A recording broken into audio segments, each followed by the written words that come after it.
This episode of our This Week in XR podcast is sponsored by Zapper. Zapper is one of the world's leading XR companies. Over the past 12 years, they've won numerous awards for memorable campaigns. They've democratized AR by making tools and SDKs that anyone can use. And they created ZapBox, the world's most affordable mixed reality headset. Most recently, Zapper worked with Unilever to create an enhanced QR code called Accessible QR, which enables packaged goods to speak to the blind and partially sighted. If you're thinking XR, give the team at Zapper a call or visit zapper.com to see how they can help you on your XR journey. Good morning, everybody. I'm Charlie Fink. I'm here with Ted Shilowitz and Roni Abovitz. It's November 3rd, 2023, and it's This Week in XR. Good morning, guys. Good morning. Moving into November already. Yes, tomorrow the time changes. Yeah, life moves on.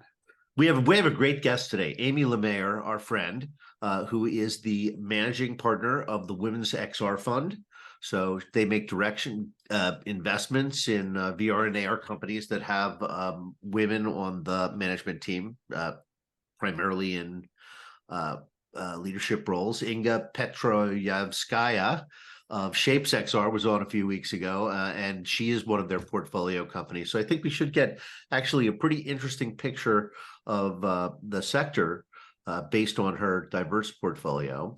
And I want to talk to her about how we can get more women into tech, because I think that's really critical. We don't talk about it enough. We're guilty on this show of not trying hard enough to make sure we have more women on the show, which we're changing, but it'll be great to talk to Amy about it. Not a huge news week, so but we always find something to talk about. The Biden administration put out an executive order, which is sort of a temporary law, if you will, because the next guy can scratch it off the books if he wants or she wants. But it's 100 pages long and tries to address a lot of the issues around AI that the White House has been talking about. I have to say, I didn't think they would do anything. And in that sense, this is a big deal. Yeah, interesting. Just before we go into that, Charlie, yesterday at the Infinity Fest in downtown LA, one of the panels on virtual production was all women, and it was really, really great. The woman moderator, 4 women guests, all working actively in various parts of virtual production.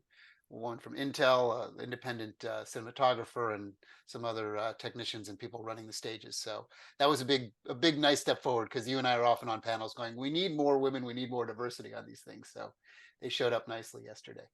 On the Biden front, I think the three of us are very conflicted about this, right? Because we talk about fox in the henhouse disease all the time. So a lot of this was kind of motivated by the big tech giants that have already put their bet on this, and now are trying to limit potentially others from getting into the field. I think that's a concern that I'm not quite sure how to grapple with. Look, I mean, it's a step, right? But we have things like the FDA, the FAA that regulate, complex systems that could cause real issues if they're not regulated. AI is the same thing. I don't think there's anything exceptional about it, just another piece of tech. Exceptional in that it should not be regulated. But it needs to be regulated very intelligently. I think that's what the tech world's concerned about, that it's regulated by people that don't understand safety or tech well. Hopefully this leads to something like an FAA that's thoughtful and rational and full of very smart people who are not the fox in the henhouse. That's the thing Ted and Charlie we talk about all the time. You need folks who are not bought and sold by major companies who are as good. Right. The tricky thing is, if you're really good at AI, you're probably working for one of those companies, right? Yeah, if you're that good, what are you doing? Right. Like, why are you not there? So that good and idealistic, it's very rare right now, but that's what the world needs. The EU may come out with more restrictive laws. The concern, of course, is that there will be in other countries, perhaps other parts of the world, no such restrictions, and that would have a impact on the ability of American companies to compete. Also, we're not even talking about open source models, which really are not owned by anybody and can be run locally. So I don't know how you put the genie back in the bottle there either. Can I challenge that for 1 second? Sure, please do. No, challenging the idea of innovators and big companies that think if there's regulation, we can't be good. The United States happens to develop some of the best med tech in the world, right? That's known worldwide. And there's countries that have no regs and their med tech is awful and hurts people and kills people. And we make amazingly innovative med tech that's safe to use and helps people. And those regulated countries where you know you're getting a blue chip piece of medical device that really works well, you're not only innovative, you're helping people and you're profitable. So I cannot buy the argument that somehow AI innovation is going to be hampered if you're protective of people's safety and focusing on helping the world and people, because in many other instances, like badly designed airplanes fall out of the sky and blow things up. And if you don't have the FAA, it'd be a god awful mess. So I don't buy that argument, but that's a whole nother show we should do. So more on AI, Anthropic. You guys know Anthropic. Yeah, It's of course. OpenAI's big competitor, but has a more of a business focus and charges more. They just raised another $2 billion from Google. And this is, on the heels of a $4 billion investment from Amazon. Claude must really be that good. It really is that good, and they are kind of crushing it right now. When you talk to people that are deep in this using multiple tools, they find that language model and that approach. And remember, a lot of these are ex OpenAI guys, right? That defected and went to build a different model with a different goal set.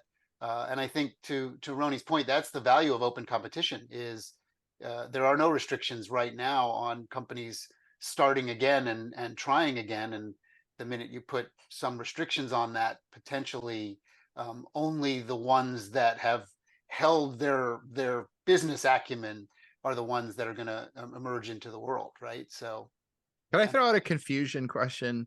Like Google and Google Compute and the gigantic AI teams they have, investing in a company that a real competitor in the exact same area, Amazon, also invested in, is not making any sense to me. I just don't get it. They all have their own ability to their own Anthropic. They're both throwing money in together. I don't understand how this works. I don't know if this ends well. Roni, it seems to be classic innovator's dilemma, right?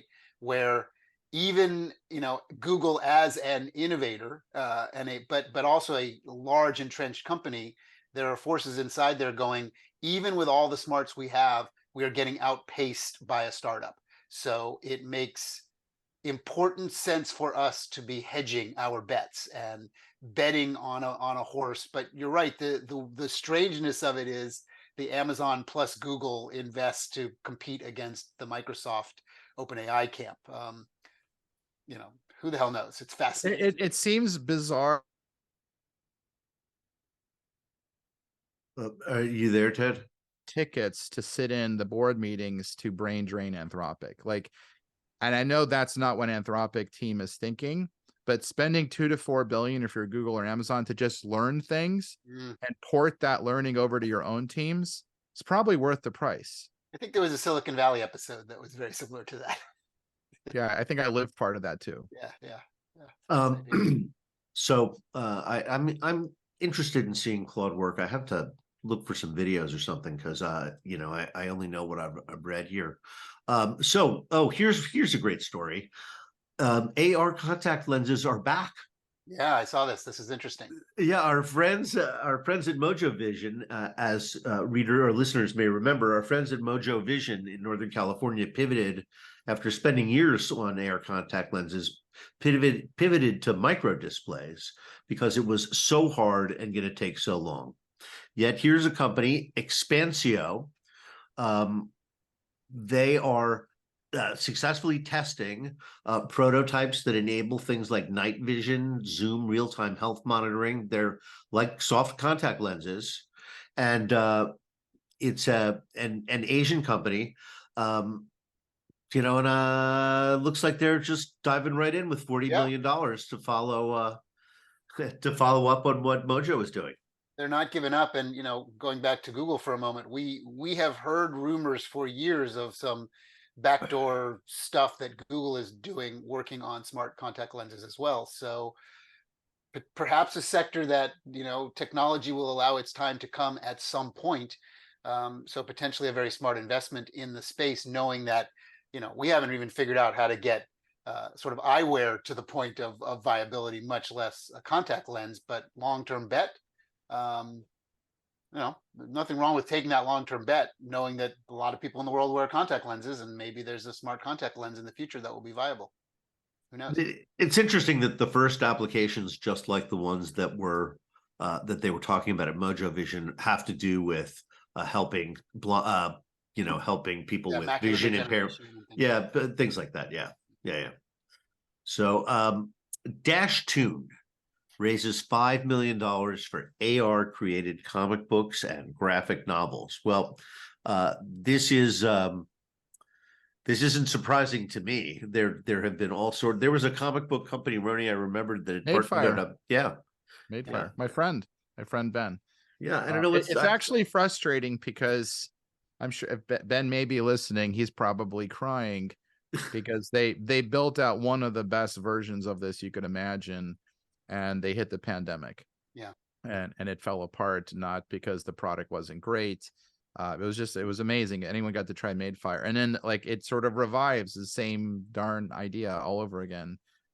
Well, this one appears to be getting some traction. It's a Korean company, and so I mean, this is, in my opinion, an obvious chip shot for generative AI to make graphic novels and comic books, because they're built around single images collaged together. You just said the most important thing, Korean.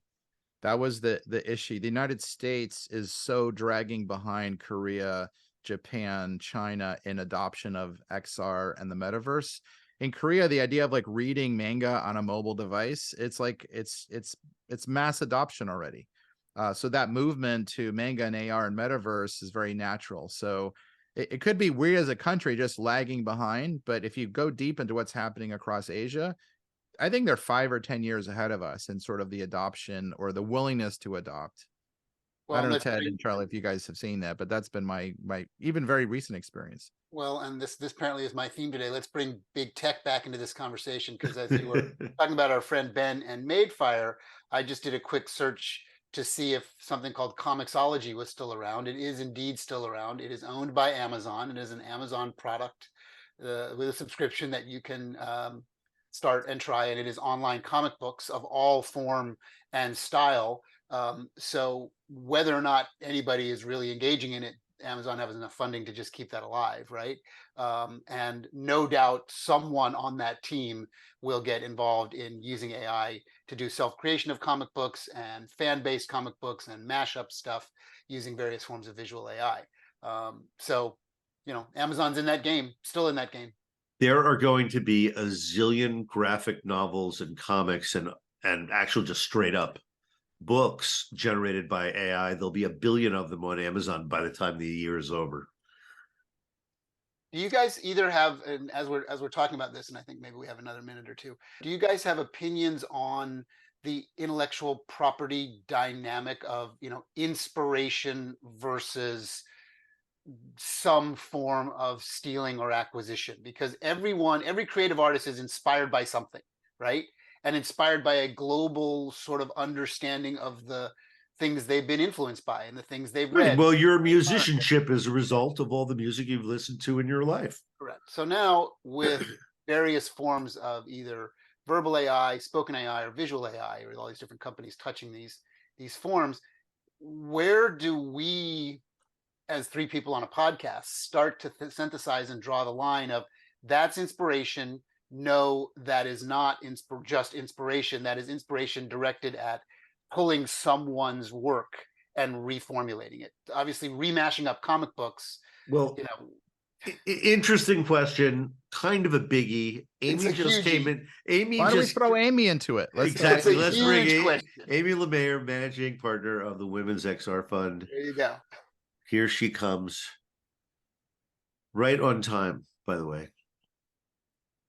To the minute. Amy, welcome. Thanks. Hi, Amy. Nice to see you. Nice to see you. Hi.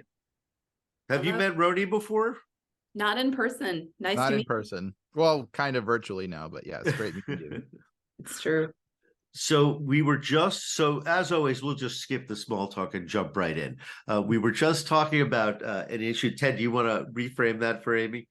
Sure, of course. What this podcast has by necessity become in part is not just about XR, right? The extended reality of all these different worlds and things we talk about all the time, but it's added an AI component just by its natural fact that that is eating the world right now in various ways. So one of the things we were talking about is kind of one of the biggest question for anybody that touches the creative business or potentially looking to invest in these businesses or what they do, which would be you, is where, how and when, and is it even possible to draw the line between creative inspiration, right? The idea that every human is inspired by things that they see around them and feel around them, and that becomes their human experience, and then they will create off that, versus some version of taking other people's IP, throwing it into a language model and allowing it to resynthesize and using that IP to then come up with some sort of new version of what was already out there. Where, and it's a big, messy, potentially very ugly question, which of course, we hear a lot of the big stories of major artists suing and certain creators taking a stance and many others just going, I don't even know how to deal with it, so I'm just going to let it happen. So that's an interesting starting point for our conversation, Amy. Great. I'm so ready for it. Okay, fire away. Help us out. So what comes to mind, and I'm not sure if you've ever seen it, but if you haven't, I recommend it. It's Mark Ronson's TED Talk on remixing music. It's an excellent TED Talk. It's probably, I don't know, 8 years old at this point. But, that was taking different things that already existed and remixing it in a way that added its own creativity and then created something new. And he goes into a fair amount of detail on why that is therefore an art form in and of itself. And that's what I'm reminded of when I hear about, how AI could potentially help inspire creativity versus just be a copy paste. There are varying levels of creativity in every endeavor, and certainly AI has an automatic mode where it would be silly for you to claim that you had made the result of your prompt. For example, I often type in a bunch of random letters and numbers when I'm testing a new platform just to see how it will respond to that. And oftentimes I get, you can do this at home on Midjourney, just do ampersand $XIJ into Midjourney and it gives you an amazing image. Okay, clearly that image has nothing to do with me. Uh-huh. Now, if I had typed in a paragraph about that included, all sorts of details about a person and a scene and the lighting and, the nature of what style of art is it in, and then it starts to become something that, no, I didn't draw it. I imagined that. I created that prompt. Now, of course, images have become commoditized. So what? I got Midjourney to generate an exciting image, right? But if you want that image to have meaning, you have to imbue that image with meaning. The image no longer is the thing in itself. It sort of becomes about how it exists and how are you consuming it and what is the context that it's in. So I think we're almost going to a place where we have to look at context before we can look at copyright. So Charlie, let me challenge that. Let's say you hire Amy and Amy's a really good Disney type artist and it's a work for hire. You just said, Amy, make me a cool drawing, and you paid her $100, or you pay her $1,000 for that. And then she gives you the drawing. By current law, if you had a contract and it was a work for hire and she assigned her copyrights to you, you have nothing to do with it other than paying her and asking her to make me a drawing. And now you own that copyright because she transferred it to you. So the real question is, does AI create a copyright? Because you could say that you're paying Midjourney to make something for you. So does it have inherent rights as a machine to create something without you? Yeah, because you could own Amy's copyright by buying it from her. We've talked about this before. This is something that the Supreme Court has to decide, because I do think that context really matters. as to whether or not it's just a thing created by a computer or really couldn't have existed without the human in the process. Yeah, decide and over decide and redecide over and over and over again, to the point where we get that classic moment of, I know it when I see it. Well, what? What are you talking about here, right? How does it actually?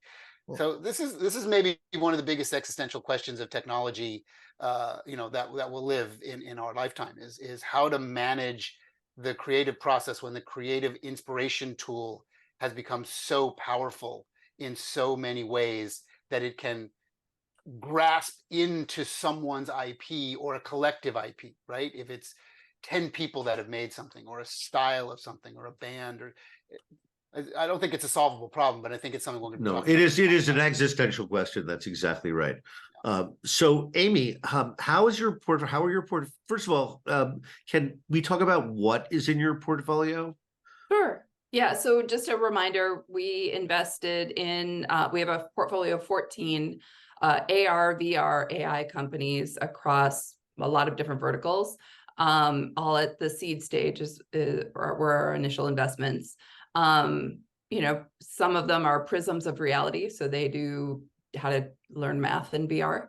And they're doing really great. They're in over 200 districts, 36 states. They've taught hundreds of thousands of students math in VR. Then there's also Obsess. I think we've talked about before, based out of New York City. They do virtual stores for, I think it's over 170 brands at this point. So excited to see what they're going to do in Q4.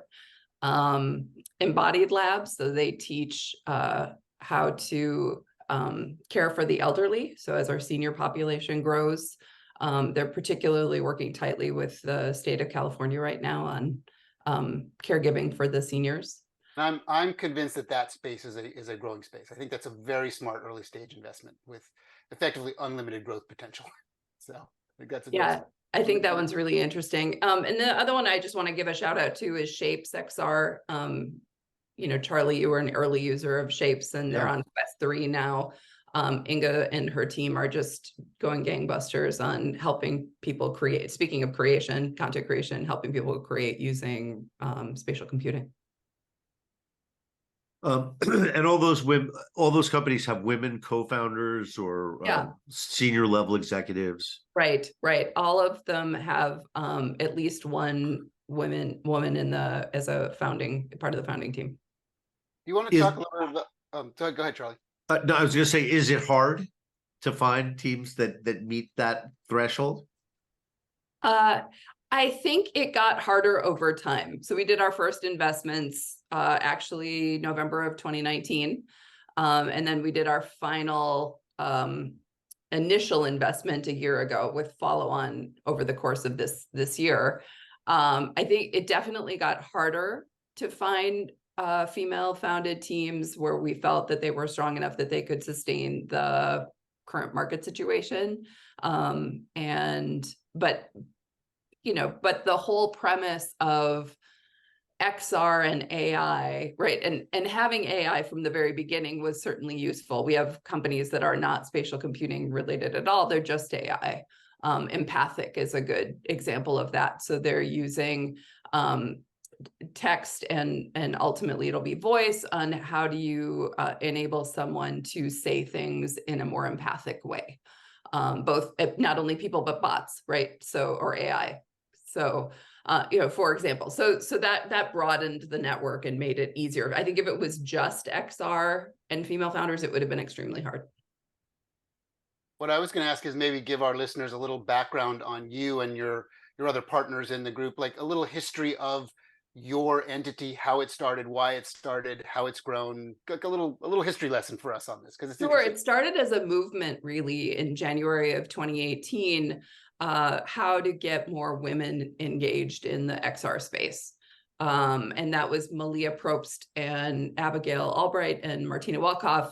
They started an accelerator program for startups, and I was chosen to be one of the mentors in the very first cohort. And so that's how I got involved. And they did another cohort that year in 2018. And by the end of the year had gathered enough data to determine that there was ability to have a fund. There was enough of a pipeline. So Martina approached me and she and I started the fund. early 2019. Like I said, first deployments of capital later 2019. The pandemic certainly was an interesting part of that journey, but really excited with the portfolio that we have, and glad to be supporting the founders. Yeah, everybody's still at it, still growing. Everyone's cautious about the current market conditions and making sure that they're being careful with their runway, but ultimately optimistic of spatial computing and AI as growth. Amy, That's how are the- you finding their ability to move? Oh, sorry, Charlie, but really quick, the ability to move beyond the initial funding, right? Like you have a Yeah. very focused fund with a mission and a purpose to help these founders, It's true. but then they get thrown out to the wide world, and like I'm friends with some of those folks, and it's just like Yeah, it's incredibly, been a it's challenge. really hard, but it's like I think 10 times harder for them. I agree with that. Even the strongest companies in our portfolio, has been hard for them to raise right now. And again, I think it's two things. I think it's both market. I think it's three. I think it's market conditions. I think it's gender. And I also think it's just that we're in this emerging technology that a lot of investors don't quite believe in yet. You said current market situation 3 times. Yeah. So let's drill down on that. What is the current market situation? Yeah, we're seeing a lot of the tech companies bringing their budgets under a little bit of control, laying off folks, maybe not having as much marketing budget as they would have before. You're seeing people not spend as much money. Interest rates are still high. And you're seeing investors not invest as much, right? Q3, I think, was the lowest venture investment quarter since, I think, 6 or 8 years ago. So that. Why? And you also mentioned you thought that some of the companies were having trouble raising money for the very reason that you like them, which was that they're led by women. Is that real? Does that happen still? That you think there's some underlying bias against women? Oh, for sure. Yeah. And part of it is relationship building, right? Particularly when you're talking about people being less risk averse or more risk averse. They'll go back to folks that they know, relationships that they know, and women are still growing in this space, even as just tech leaders in general, not only our spaces is in XR. In fact, I think XR is more supportive than most tech spaces in terms of women and having male allies and getting support in this space. Amy, I'll give you my experience in it. Yeah. A lot of founders come out to me, all types, shapes, sizes, genders, colors, etc. The non-female, non-black and brown founders that I've referred to, same investors that I know, there's about an 80% hit rate that they're getting funded, and I don't refer a lot because I'll go, this is a really good company. That same filtering process, if it's a female-led company or a black or brown founder, I'm batting 0. Not because the women in charge of that company or the black or brown founder are not as capable as the other ones. In fact, they're more capable in almost all those cases.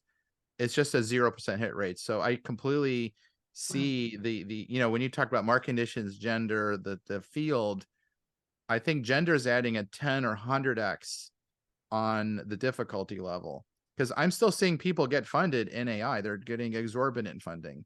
And I'm seeing lots of folks get funding left and right in all sorts of areas. But I think that when you look at that equation, if you're black or brown or female, or you're both, you are adding like a weighting factor, which is not their fault, right? It's the fault of the venture community. In fact, I've talked to friends and I'm like, this is like baseball before Jackie Robinson. It really feels like, and like it's insanely weird that tech, which is supposed to be so forward thinking, most of the people tell me it's like this is like the major leagues before for Jackie Robinson, really, or like maybe right around like that early 50s where he's there. but it's completely behind sports, behind the military, behind so many other areas. You would not think tech is that backwards in terms of the leadership and the ability to get funded as a founder. It's just like, I don't know if that's been my experience. Yeah, and if you look at that group of people as well, venture in general, there are more women in venture now than there used to be, but still very heavily male dominated and heavily white male dominated. So it'd be, interesting to see. As we were raising, in fact, we made a goal for our fund to try and get more women as LPs. And so we were able to do that. It's 51% women. But if you look at the amount of money that was given to the fund for us to invest, it's vastly more funded by men. So you're still looking at the most money being controlled by white males, and and they're going into their networks and their comfort zone to do the investing. And Amy, the scale of capital that you're getting is also there's something broken in that system, right? Because I know some folks who are like 32. They were some kind of product manager at an e-commerce company or something, and they've raised like $500 million to go do tech investing as a single LP, as a sort of a single partner fund, right? And their claim to fame is they're 32. They worked at some company. I have another friend that has a $2 billion fund in the Valley. He's mid-30s, smart, but like, why does he access $2 billion? And why is it almost a Herculean effort to raise 50 million or 10 million or 100 million if you're, and I'm going to say, I think female and Black and brown are all facing a very similar set of challenges. Well, and Roni and Amy, there's an interesting, as you guys were talking, I was just checking to confirm, because I'd heard a couple of things on some of the podcasts I listened to that was sort of slightly eye-opening to me, but not surprising. There's an interesting dichotomy on what you're talking about versus the very large tech companies and the amount of foreign immigrants that they hire to work in those companies is extraordinarily high. It's like 70+%. It's sort of an amazing statistic of people that come from other countries, so therefore potentially not looking like Roni or Charlie or me or you, except not male, female. So, in the diversity category on those large companies, they find a talent pool that's really interesting, but somehow that hasn't crossed over into the startup dynamic. And like a perfect sort of very visual example of, look who runs Google right now, look who runs Microsoft right now. They are not white Americans, right? And many other companies, very large technology or mid-sized technology companies, have kind of bridged that gap. So what do we think doesn't happen when there's so much success around large tech giants finding talent from all over the world and needing that talent? Where is that translation issue? It doesn't quite funnel all the way down to the startup phase. It's interesting to me.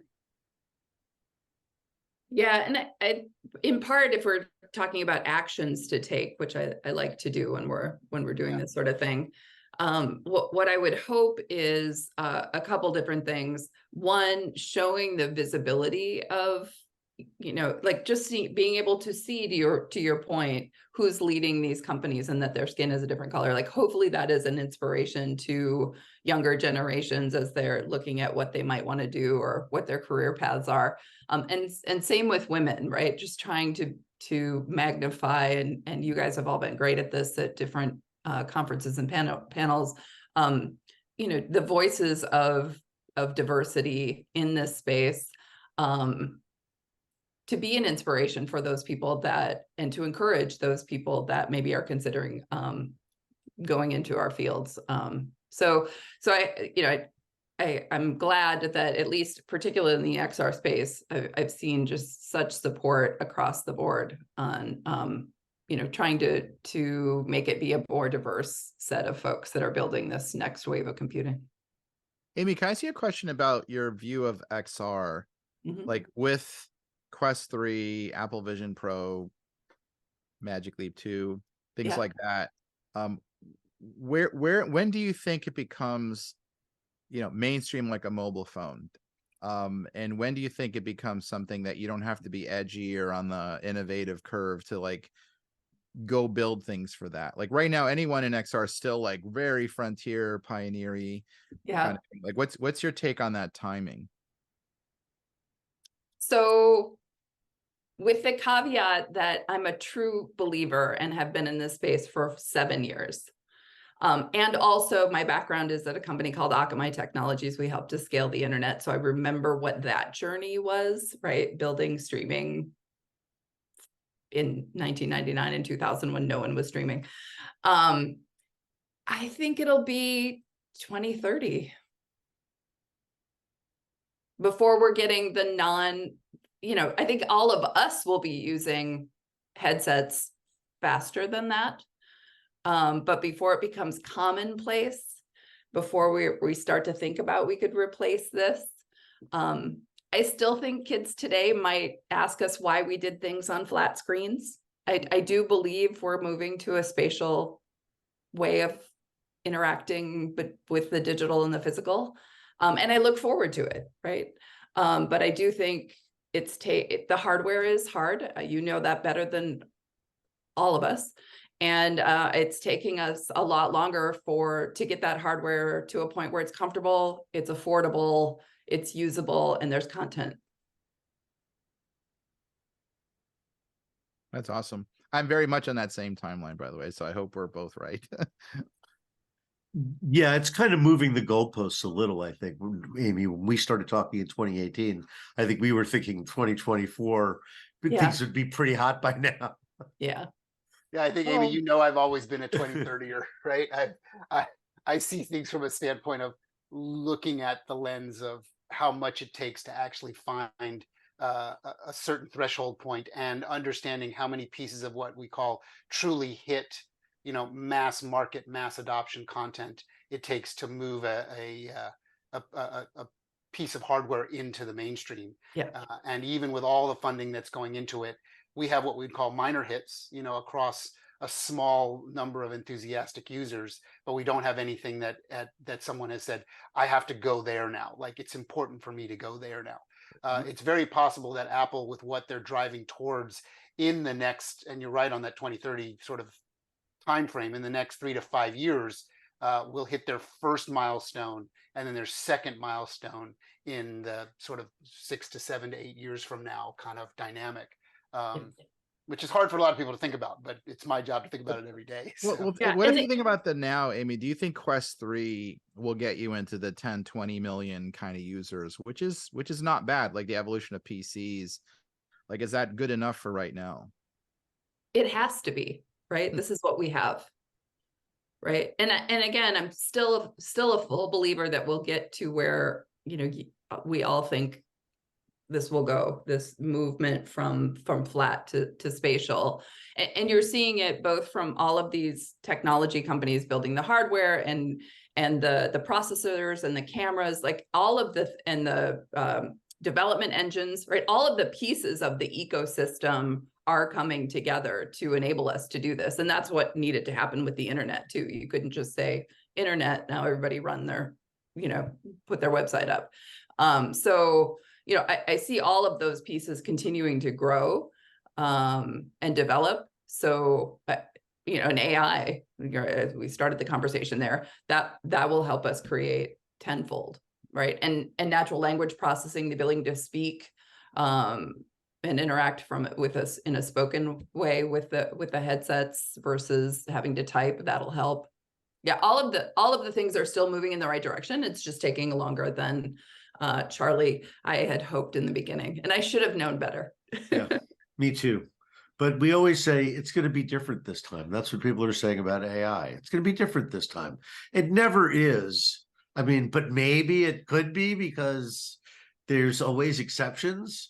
So we'll see. But I think that AI, like everything else, may suddenly, having had this phenomenal introduction and disruptive potential, turns out to be, yes, disruptive, but it takes 10 years, it takes 20 years before that fully manifests and we know what that very vague phrase disruption means. Well, and to that end, Amy, as we sort of enter the mid 2020s, are there areas that you're particularly interested in, companies that you are rooting around now that you think will be really smart investments for your startup stage and then migrating on? Are there certain areas that you're looking at that you're putting more energy into than others right now?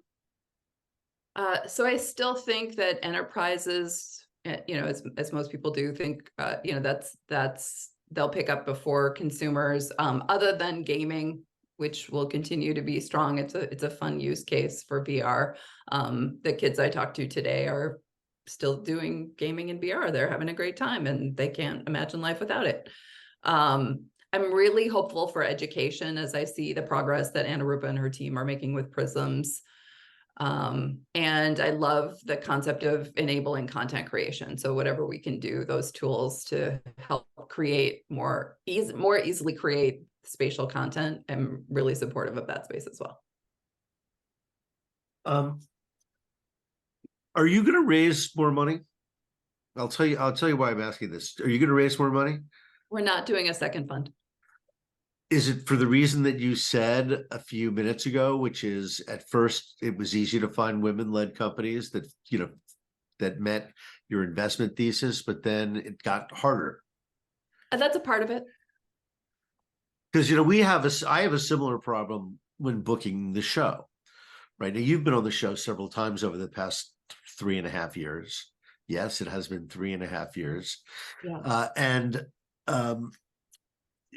When we started, we really said, you know what, we don't want it to be guys talking to guys.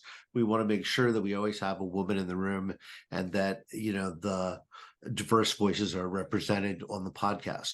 And we were really great about it the first 18 months. We should have won an award, but then it got hard. Mm. And so we went from having sort of 100% female guests to having 30% female guests. I think this closing 2023, we probably out of 50 guests, I'm going to say 50, only 15 of them were women, which is really kind of embarrassing to have to say out loud on the podcast. So what do we do about this? I mean, tech companies always talk a big game about diversity and inclusion, but it's not happening. Yeah. So how, how could you and I help ourselves to, sort of meet our own values? Yeah. I think the easiest way to do it is to network with women, right? Ask the women that that have been on the podcast, who else should we have on the podcast, right? Because we can tell you, because we're developing our own networks that may be gender-based, that may be, BIPOC-based. So that is the easiest way to do it, I think. Oh, yeah, we should put out a group email to everybody. Yeah. That's a really good idea, because I was reluctant, because I do talk. I mean, the guests most of them are people that I know and I see all the time. So I sort of ask it casually, but that would be a really good way to do it. And it doesn't make it weird, like I'm asking you to find me somebody else when I should be asking you again. Yeah. So this way, every one of the founders I mentioned would be interesting to be on the podcast. They've all been on the podcast, Amy. All those women have been on the podcast. That's nice. Yeah. Do it again. For sure, Inga. We're talking to the same talented people. This is a very small community. It may look huge from the outside compared to something like mobile generally, and of course it is. Well, and over 1,000 episodes. Congratulations on that. No, not 1,000. Not 1,000. No, I think you're. I don't get to look at this per year, right? 100 and right, 200, right? Almost 200. Yeah, I think we're on episode I think we're on episode 125. I could. It's a lot. Yeah. Well, Amy, you're episode 168. Hey, 160th. Yeah, there you go. Great. And maybe Charlie, Amy, Roni, for all of us, for anybody that's listening this week to the podcast, kind of an open call for if you have others that you think we've missed in the in the scrum of us trying to find interesting people to bring on and have interesting voices. Now's your chance. Let us know, right? There's a way to do that. We did for a little while, Charlie, do user questions, and it's kind of fallen off the radar. I know, and gonna I bring have that one back. from another guy that I had queued up for 2 weeks, and we forget about it by the end of the show. But I've been getting a lot more mail and pings on LinkedIn and places about the show. So, we dipped into the iTunes top 100 for about a hot minute, and then we dipped out. So I don't know how they measure these things, but we're doing pretty good. So that's the benefit of doing 165 episodes. People kind of get used to us being around. Yeah. So Well, it's Amy, always a pleasure.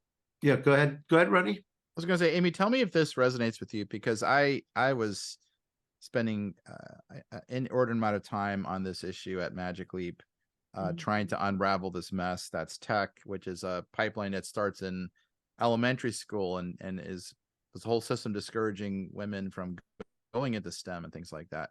But I was a biomedical engineer in grad school, and more than half my class were women, because it was a mix of med school and engineering.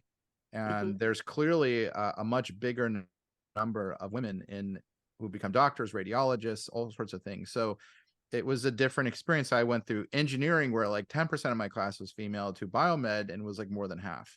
So we were sort of the if you were a male, you were the minority in that class, which was really interesting.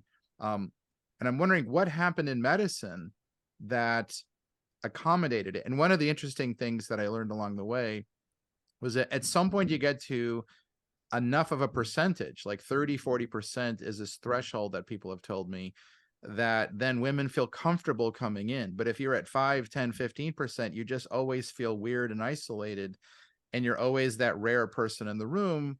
And it's hard. But in biomed, it was like, oh, half the class are women. So clearly more women were applying and felt comfortable. How does tech make that jump? Right. And we were like, how do we as a tech company solve that supply chain problem that begins when you're a kid, and by the time you graduate high school and go to college, your mechanical and electrical engineering courses, it's still like 90% guys, so that it's discouraging for women. How do you think that breaks? Because in medicine, something happened, and it's, I don't know if it's completely on par, but in my class, it was like more than half. And it was engineering and medicine together. So I'm wondering, what's your take on that? Roni, I think that's really interesting that there's some sort of a tipping point that makes gender less visible or more welcoming.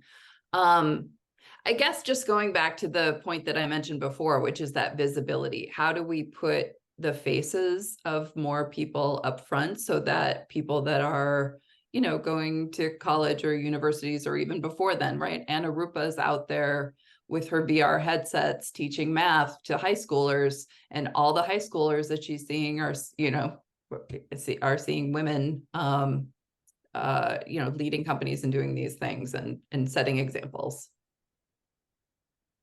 Amy, it's been great having you on the show. Unfortunately, we have to wrap up. A half hour goes by really quickly when we're talking to friends about issues we're all engaged with and passionate about.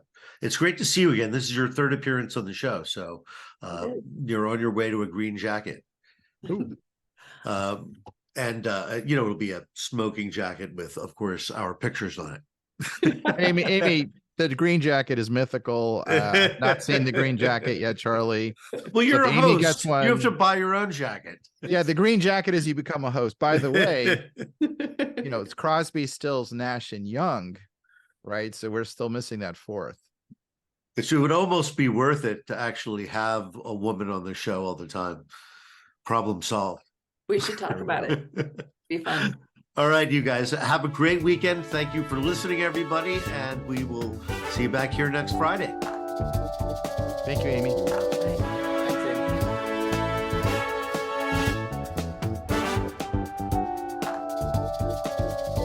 Thanks, Amy.